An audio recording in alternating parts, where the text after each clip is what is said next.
everyone, welcome back to Crafts by the Bow. Last week you might remember I was using the first Frost set and I made 2 cards with them, and although it's a seasonal set I didn't make seasonal cards, and this is one of the cards I made, the congratulations card. And what I need to do is make a little box for a gift that's going to go with this card, and I thought I'd make it so that it matched. I'd make the box in the same Blackberry Bliss card and use the same DSP and some of the little pieces that I had left from last week as well. So let me show you the box we're going to make. It's what I call a tea bag box, and I first saw Ronda Wade make it, and all the measurements are Ronda's. And she shares so very generously all of her patterns and card designs. So I've been making this for probably about a year, and at Christmas what I did was I made little boxes with Christmas paper, and then I put 2 votives in with little candles in, and it's just a perfect size for that. But you can see why I call it a tea bag box, because you know when you buy tea bags like the Twinings ones or the Celestial ones, they come in a little box and you just open the lid like this. And so that's what my box is. It actually measures 4 inches long and the squares are all 2 1/4 on the ends, but it's a perfect size. This is my template that I've been using for the full year. Excuse me. So it's a little bit grubby. Oh dear, excuse me. It's a little bit grubby and manhandled, and it's got, you know, my rough sizings on, but I'm going to show you how to make it. So you need to start off with a piece of basic card, and I've got the Blackberry Bliss card here, and it's a little bit long for what I need. So I'm just going to chop off the end 1 inch. So on the long 11-inch side, I'm just going to chop 1 inch off. Keep that piece for other cards that you make, because it's a really great size to maybe back a sentiment or something. Okay, so my piece now is 8.5 by 10. See, the longest side is 10, short side's 8.5. And I'm going to do some scoring, but I'm not sure how much of my trimmer is in the photo, so excuse me a moment while I just check how much of this is videoing. Position it so that you can see it. There. Now I still use my Stampin' Up trimmer because I love it. I think it's a great trimmer for cutting and scoring all in one go. And the trimmer has been discontinued, but I can't wait until Stampin' Up bring out their new one, because I know it's going to be equally as good, and it'll be one of those things that's got more than one use. It won't just trim paper, I'm sure. So on the long sides, the 10-inch sides, we're going to score at 2 1/4. Let me move that cutting blade out of the way. So 2 1/4, turn it round, and on the other long side we're going to score again at 2 1/4. And then we're going to turn it so it's the other way, and our score lines that we've just made are horizontal. And we need to score again, the first time at 1. Put that down, so 1 inch, and then 3 1/4 inches, and then 5 1/2, and then 7 3/4. Okay, and we don't need the trimmer anymore right now, so let's put that out of the way. And you probably think, how is that going to make a box? It's not really going to be big enough. But here's my template that I had. Look, it really is big enough. So next, I'm just going to cut down some of the score lines, and I'll show you which ones we cut. So I'm going to start at this left-hand side, and I'm going to cut up to the first horizontal line, and that's all. And I'm going to do the same all across the bottom. So just up to the first horizontal line, and that's it.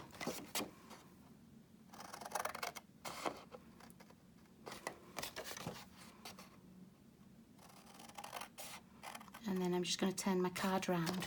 We're not going to cut these, so turn your card round again. Up to the first horizontal line and stop. It is an easy box to make, and you do get lots of things in it. And it's one of those that's a good size. I filled one up with candy at Christmas as well, and that went down quite well because you got lots of them. Okay, now, so this is where we started. We went across and across there. Now these narrow corners do get cut off. Make sure it's the side where it's only a 1-inch strip, as this is going to make our flap that goes over the front. There's 1 and 2. Okay, so now we can just fold over all the score lines to make sure that the box is going to fold properly. I don't like to do it before I do the cutting, just in case I haven't quite cut straight.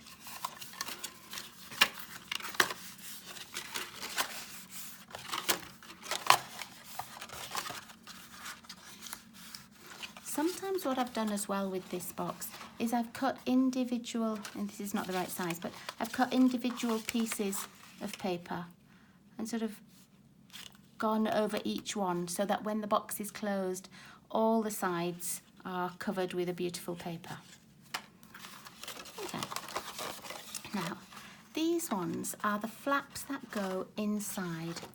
And again, Rhonda had a really clever tip, and she cut part of these off so that when the box was made, let me just put my box back together. When the box was made, these just folded in there really easily and stayed flat. You can keep them as a square, but it makes it a little bit bulky.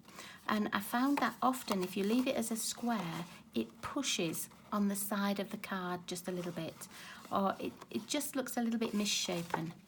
So I cut them too. So, and I'm going to cut diagonally across that way. Let me turn it around so that you can see better.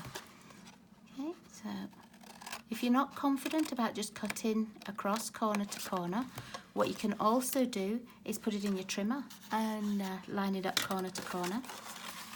Okay, and then this one, it's going to just go the opposite angle. And I just hold this corner where it's not attached to anything, and then I know that where my thumb is, that piece is coming off. There. So that when we fold our box up,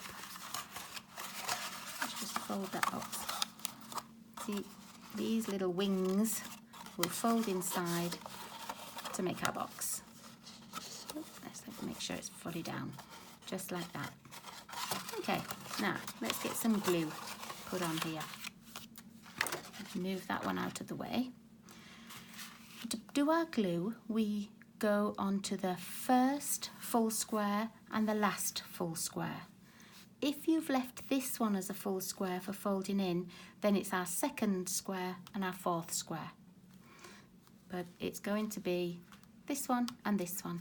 And this one we don't glue. And that's going to be the piece that goes on our corners. Down there like that. Okay, so let's find some tear tape. I find tear tape works best on boxes because it's easy to attach and it really does hold the fibres of the card. You can use wet glue, but that takes quite a long time to dry, and you end up having to hold the sides for a while, and it just makes it a little bit more tricky. I've used snail a couple of times, but it doesn't always hold strong enough. Now you can see I've only done the top and the bottom. if you feel that you need more strength, you can do another row in the middle, that's fine. I'm going to do this side the same. So top and bottom.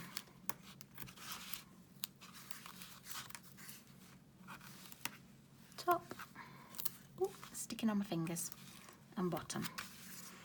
And that's all we need of that for now. Just go over and press onto your tear tape. It makes it easier when you take that backing off. Sometimes if it's not fully stuck down, you'll find that the tape lifts as well. Now we're going to take it off at one side. I'm not going to do the other side yet. And then I'll just move this back. These pieces I'm just going to glue so that they're exactly on top of each other. And it's a bit awkward to show you like this, sorry. I try and make sure that they're flat against the adjoining piece of card, and then they're square as I put them together. And then this piece will just easily fold over. And it makes a nice square. I'm going to take the backing off these.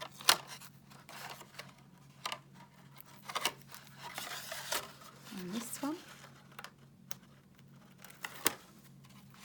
If you don't pull the corners quite tight and get them square, it means that your box is slightly offset when you're trying to get the sides in as well.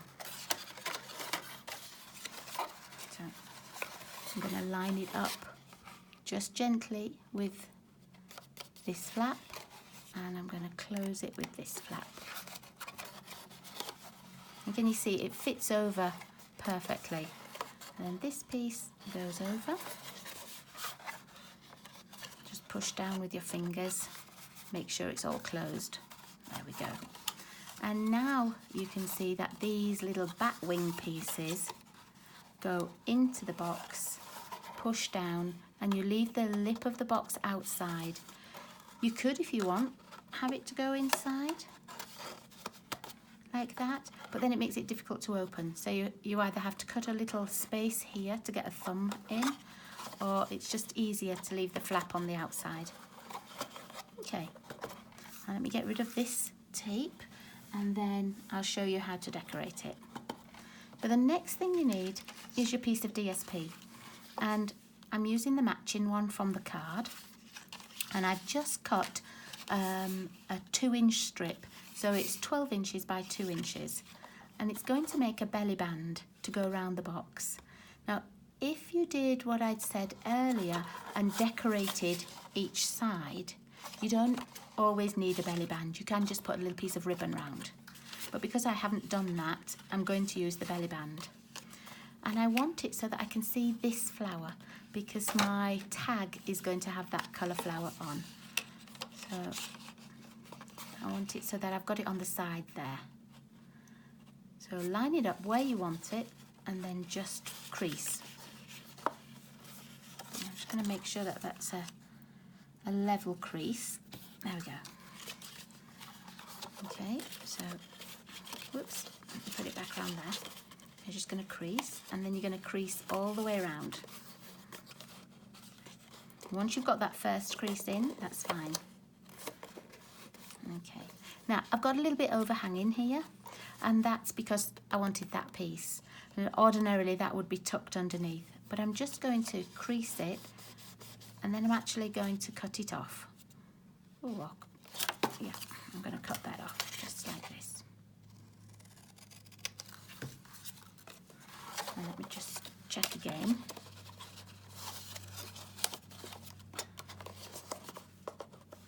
Yeah, that's perfect, look. You don't want it too tight that you can't slide off the belly band. Okay. So this bottom piece, I'm going to put some tape on the underneath, because that's going to close up our belly band. You could use wet glue on this. This wouldn't take too long to dry.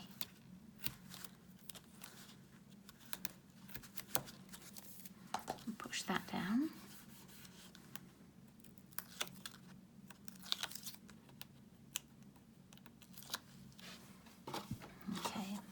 close the box up, find where my front is. And I'm only making this difficult for myself because I want that one flower on show. There we go.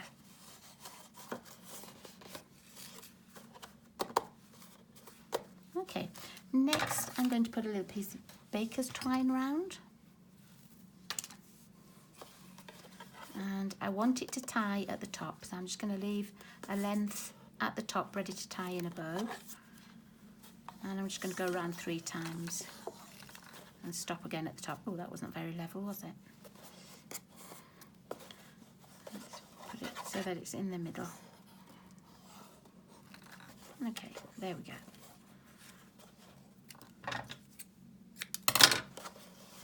And you could put a little glue dot under here if you wanted.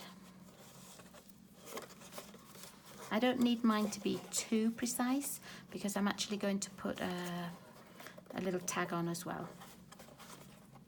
Oh, I might not tie that in a bow yet because I'm going to put the tag on. I might just tie it in a knot to start with. Let's just push that through there. Yeah, I'm just going to tie it in a knot until I've got my tag on. Now for my tag, I used my 2-inch punch and my starburst punch, and I cut 2 of the 2-inch circles in white, and I used the blackberry bliss for this starburst punch. Now, if you wanted, I'll show you what you can do and then what I'm doing. Here's one of my 2-inch white punches, and here's my starburst, and they're just a perfect fit. So you can attach those. You could stamp on here and put a to and a from, and then you could attach it onto here. Or you can do what I'm going to do, and I've actually cut 2 out because I want it to be a free hanging tag. And so I'm just going to attach this one, and this time I'm going to use my wet glue. Here it is.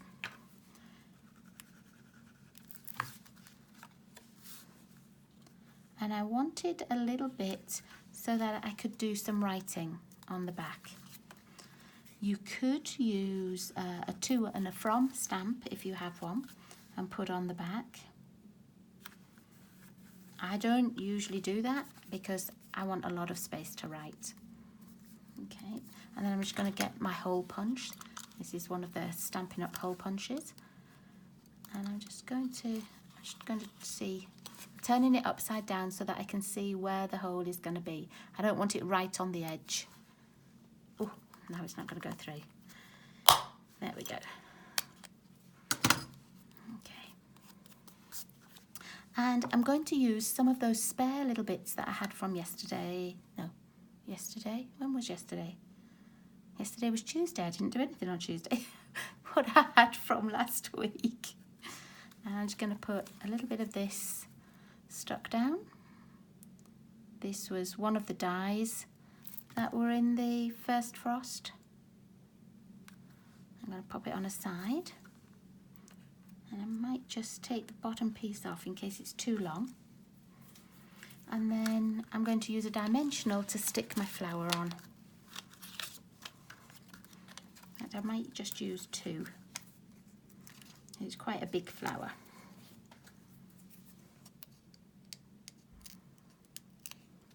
Take the backing off.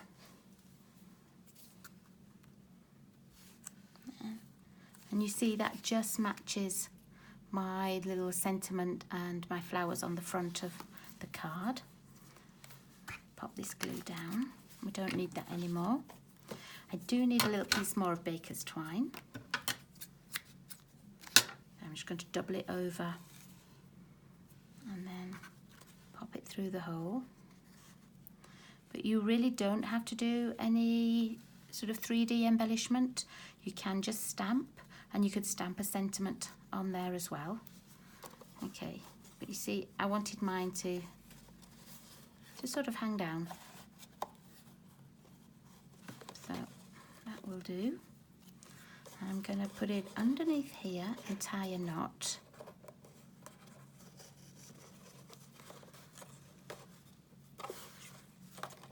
might make it so that it stays on the top a little bit. Okay, so I'm just going to tie a knot with this. And then I'm going to do my bow. And what I'm going to do, I'm going to take one of each of the sides from my tag and put it with one of each of the strings from here. And I'm going to tie the whole thing in a bow.